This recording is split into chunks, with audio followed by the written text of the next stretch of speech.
इशिता विश्वकर्मा और आप इन्हें जानते हैं, किसी परिचय की जरूरत नहीं है। हमारे लिए हमारी बेटी है ये।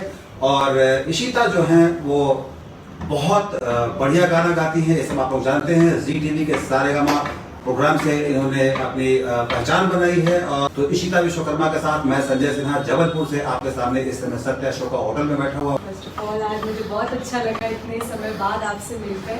और फाइनली पहली बार मिला था, बहुत छोटी सी थी और हमने इन्हें अपने प्रोग्राम में बुलाया था। और तब ये लिटिल चैम्प वाले प्रोग्राम में थी, छोटे बच्चों वाले प्रोग्राम में। और अब इशिता बड़ी हो गई हैं और अभी पिछले साल इन्हें जी टीवी की ओर से एक कार गिफ्ट मिला था। कौन सी कार थी वो? सेंट्रो। तो मैंने पूछा इनसे कि गाड़ी चलाने लगी क्या, तो इन्होंने कहा कि हाँ इस साल से चलाना शुरू कर दूंगी। तो इशिता जो है वो जबलपुर में है लॉकडाउन के पीरियड में, और अगर लॉकडाउन नहीं होता तो वो मुंबई में रह रही थी। और जब मैं मुंबई काफ़ी जा रहा था, इनके काफ़ी टच में था। मुझे लोग क्या तुम्हारा कोई प्रोग्राम वहाँ पर वो रिकॉर्डिंग कर थी ना, ये सारे काम पा रहे हैं। तो इशिता जो है पढ़ाई भी कर रही है। इसी साल इन्होंने 12वीं की परीक्षा पास की है और पढ़ने में काफ़ी अच्छी भी हैं, मेधावी हैं।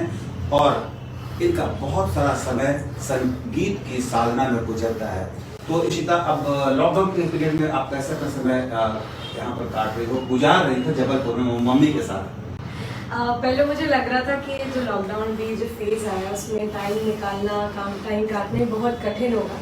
बट अब मुझे ऐसा लगता है कि लॉकडाउन में हमारी रिस्पॉन्सिबिलिटीज और डबल हो गई, क्योंकि अब जो है बहुत सारा जो काम है सब डिजिटल हो गया है। तो अब रिकॉर्डिंग से लेकर, शूटिंग से लेकर, डीओपी के काम से लेकर, एडिटिंग से लेकर और ट्यूनिंग से लेकर मिक्सिंग मास्टरिंग, सारा काम जो है हमारी रिस्पॉन्सिबिलिटी है और हमें ही वो सारे काम करके जो है आगे फॉरवर्ड करना होता है। तो अब मुझे ऐसा लगता है कि टाइम और ज़्यादा मैनेज करना मुश्किल हो गया है, क्योंकि जैसे कई बार ऐसा भी होता है कि हम बहुत सारे लोगों को इकट्ठा इन्वॉल्व नहीं कर सकते। तो अधिकतर काम जो हमें खुद ही अपने से करने पड़ते हैं। हम फ्रेम भी खुद सेट करते हैं, एक सैम्पल भी खुद बनाते हैं, फिर जाके देखते हैं कि ठीक आया, फिर हम चेंज करते हैं। तो बेसिकली थोड़ा सा ये मुश्किल है, बट मैं बहुत इन्जॉय कर रही हूँ फिलहाल। और मुझे ऐसा लगता है कि वी शुड मूव ऑन, और जैसा लाइफ जैसी होती है, जैसी होती जाती है, उसके साथ हमें आगे बढ़ना चाहिए। छोटी सी बच्ची बड़ी हो गई है ना, कितनी बड़ी बड़ी बातें कर रही है। इशिता आप बहुत रियाज पर बहुत वक्त खर्च करती है, तो किस तरह से आपका शेड्यूल रहता है कि पढ़ाई भी करें और हम म्यूजिक को भी टाइम दें? और अभी आपने टेक्निकल एस्पेक्ट जो बताया उस पर भी काफ़ी कुछ आपका समय जाता होगा, तो कैसे आप खर्च करती हो समय को, कैसे मैनेज करती हो? एक्चुअली मैंने हर चीज़ के शॉर्टकट्स निकाल के रखे, ऐसे निकाले हैं कि वो वर्थ होंगे।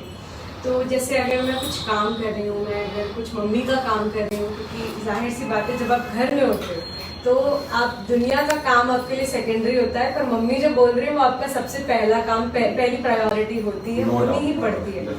तो अगर मैं कुछ किचन में मम्मी का हाथ बटा रही हूँ तो मैं बहुत तेज़ वॉल्यूम पे जो गाना मुझे परफॉर्म करना है, जो गाना मुझे रिकॉर्ड करना है, उसे मैं बजा देती हूँ, ताकि जो मैं काम कर रही हूँ उसको करते करते करते वो मेरे कान में पड़ता रहे और वो मैं रट लूँ, वो मुझे याद हो जाए। और बेसिकली क्या होता है कि एक एनवायरनमेंट बन जाता है और उस एनवायरनमेंट से हम जो है उस चीज़ को ग्रास्प कर लेते हैं और उस चीज़ को इम्प्लीमेंट करना हमारे लिए और इजी हो जाता है, तो हम जल्दी कर पाते हैं, तो हमें ज़्यादा टेक्स नहीं लेने पड़ते। तो ये एक छोटा सा एग्जाम्पल था मेरी लाइफ स्टाइल से, जो कि जिसको इशिता ने कहा कि शॉर्टकट अपनाती हैं, बहुत बड़ी बात इन्होंने कही और मेरे लिए एक बहुत बड़े सबक भी है, लेसन है हमारे लिए। कि अभी तक हमने सुना था कि जो लोग गाना गाते हैं बाथरूम में गाते हैं, बाथरूम सिंगर सुना है मैंने। तो इशिता ने बताया वो किचन सिंगर भी हैं और बहुत अच्छा है कि वो खाना बनाते हुए गाना का जो वो रियाज है गाने का, वो रियाज प्रैक्टिस करती रहती हैं। इशिता आप किचन में किचन में भी जाती है तो क्या खाना में क्या क्या बनाती है? नहीं, वैसे मुझे उतना ज़्यादा भी अलाउ नहीं है। अलाउ इन द सेंस कि मम्मी कहती है तो मैं ज़्यादा कुछ नहीं आता, तुम मत किचन में मेरा काम बढ़ाया करो। तो बेसिकली वो छोटे मोटे काम देती है मुझे कि सब्जी काट दो, ये कर दो, सलाद बना दो।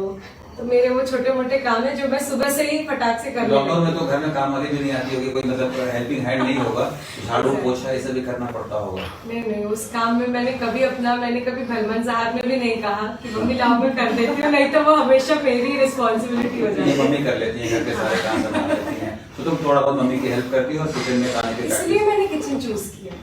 क्या है, सब्जी काटना जो है ना एक थोड़ा रेपुटेड सा काम है कि आज की जनरेशन हम कर लेंगे, चलो ठीक है, बट बाकी क्या है, ऐसा है कि हम लाइफ लॉन्ग नहीं कर पाएंगे। मैंने पहले ही बोल दिया कि मैं उसमें इंटरफेयर ही नहीं किया। ठीक है, मदद ही करनी है ना मुझे, मैं किचन में कर लूंगी, बाकी रहने। अच्छा मान लो कि अभी आप रसोई घर में हो और मेरे से बात कर रही हो या मैं कुछ साथ में मिलकर खाना पका रहे हैं, तब कौन सा गाना गाओगे? टोटली डिपेंड करता है। कई बार मैं चलो एक मूड बनाते हैं, मैं सब्जी बना रहा हूँ और आप सब्जी का कुछ दाल आप उबाल रही हो, तो अब आपको मम्मी जो है कुछ बोले से पहले गाना शुरू कर दो। ओके, ऐसा तो हमेशा ही होता है। मैं अक्सर क्या करती हूँ, बहुत ही लाउड गाती हूँ और बहुत ही तेज वॉइस में गाती हूँ, जिससे ना कोई मुझे काम बोले ही नहीं। ये मेरी एक छोटी सी ट्रिक है कि मुझे कोई कुछ बोले नहीं, इसलिए मैं तेज गाती हूँ। बहुत बढ़िया। कि 3-4 फ्लोर तक ना आराम से इंसान सुन लेगा कि ये क्या गा रहे हैं। वाह क्या बात है। तो ये एक तरह से मेरा एक रियाज भी हो जाता है। तो कल मैं गा रही थी, मैं लाउड ही गाऊं कि हाँ कुंदन सहगल का मैंने नाम सुना हुआ है, मैं नाम क्या मैं गाने पे सुने हुए हैं उनके बारे में। ऐसा कहते हैं कि मुकेश कभी कहीं कोई गाना गा रहे थे तो उन्होंने सुना था कि कोई बहुत लाउड कोई गाना गा रहा है, तो उन्होंने उनको बुलाया था, उनको मौका दिया था। क्या पता कहाँ मौका मिल जाए। वाह, ये तो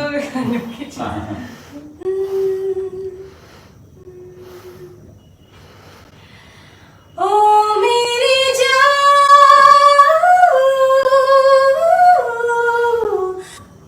क्या बात है। इशिका, जो आपने जो ये लय जो था जो लय है पूरा, ये तो मतलब कोई बहुत प्रैक्टिस से ही सीख सकता है। हम तो ऐसे आवाज निकाल भी नहीं सकते, 2-4 बोल बोलना और बात है। तो किसी गुरु से सीख रही हैं, कुछ उनके बारे में बताइए। मैं जिनसे सीखती हूँ प्रकाश वेरुलकर सर।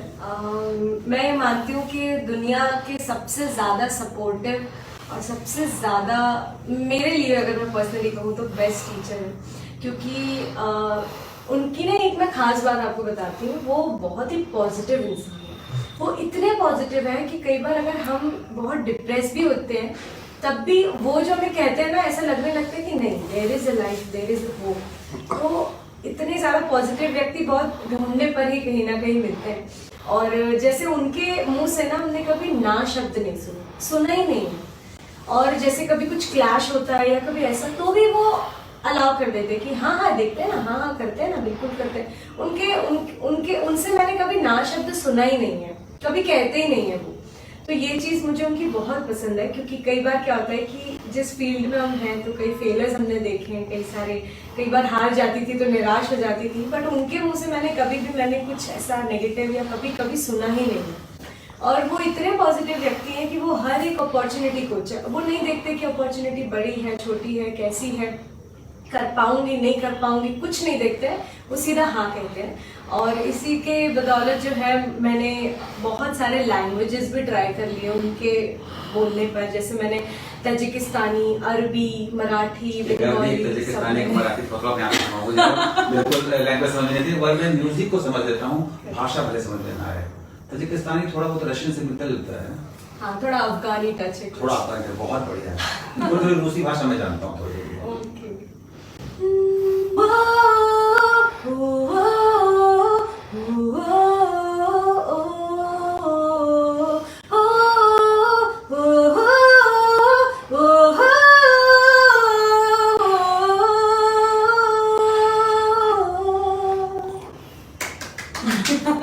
देखो म्यूजिक में क्या है कि म्यूजिक में उसके शब्द भले समझ में ना आए, लेकिन जो भाव है ना, जो हम सुनकर जो मतलब महसूस करते हैं कि किसी एक अलग ही दुनिया में चले गए हैं।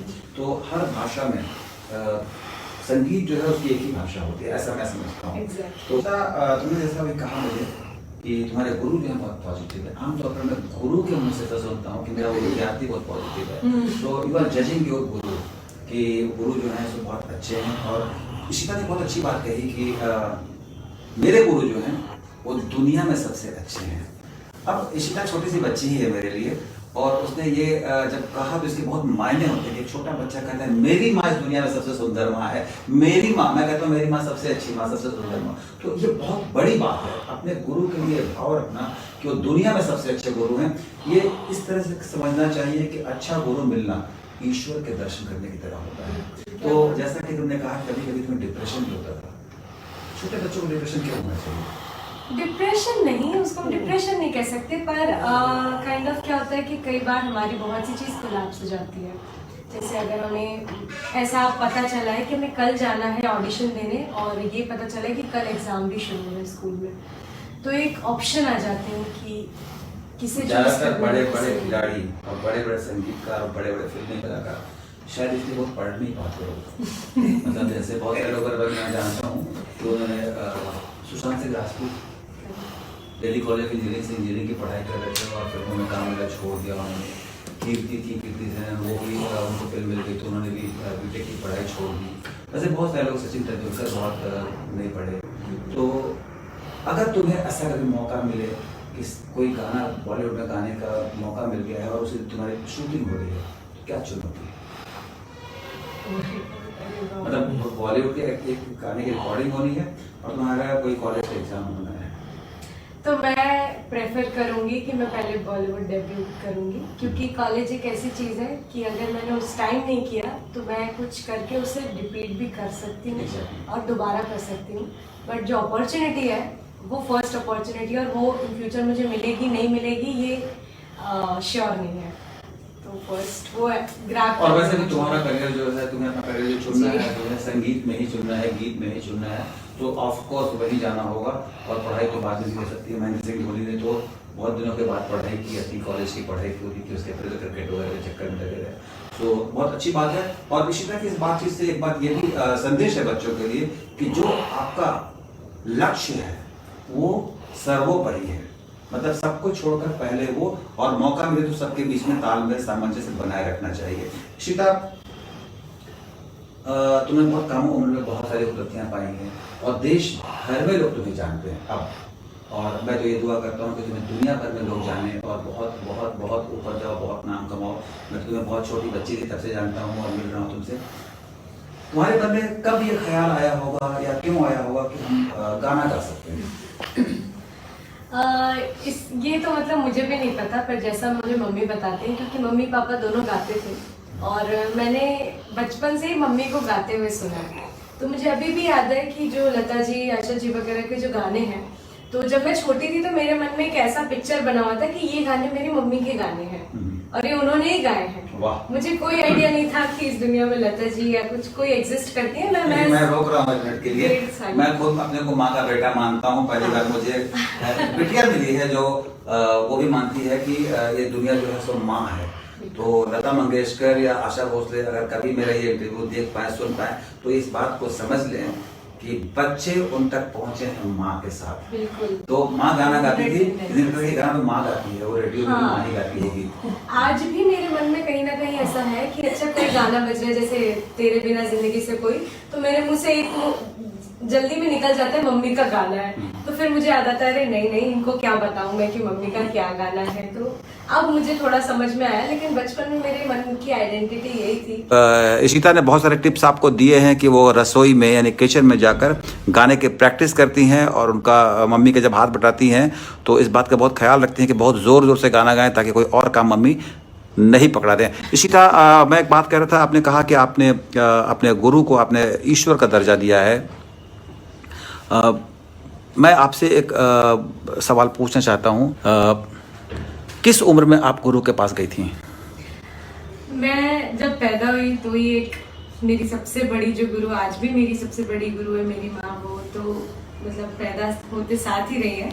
और मुझे याद है मैं जब 1.5 साल की थी, जब मैंने तोतला के गाना शुरू किया था। तोतला गाना कोई गाना एक मैंने, क्योंकि बड़ा अजीब सा, मुझे बड़ा अजीब लगता है, पर मम्मी ऐसे बताती है कि मैं जब 1 या 1.5 साल की थी तब वो ब्लॉक्स होते हैं जिससे बच्चे खेलते हैं, वो खेलते वक्त मैंने मम्मी का सुन के बाहों में चले आओ वाला गाना सीख लिया था सुन के। मे भी मैं शायद 2 साल की भी हो। कैसे कैसे कैसे मुझे भी नहीं याद कि मम्मी में कैसे बाहों में चले आओ, नहीं बाहों में चले आओ वाला गाना एक बार गा के देखो। बाहों में चले आओ, चलिए। तो ब्लॉग्स बनाते वक्त मैं गुनगुना रही थी, तो मम्मी किचन में काम करते वक्त बहुत टाइम नोटिस किया उन्होंने कि कोई तो कुछ गाता है, कुछ मुझे हल्का सा सुनाई देता, वो कौन है। तो कई समय बाद मम्मी ने ऐसा ढूंढा, डिस्कवर किया कि अरे यही है जो खेलते खेलते कुछ कुछ गा रही है। तो वहाँ से जो है मेरा जो म्यूजिक है वो थोड़ा डिस्कवर हुआ। फिर मम्मी ने गाने बजाकर मुझे सुनाना शुरू किया। ये संग है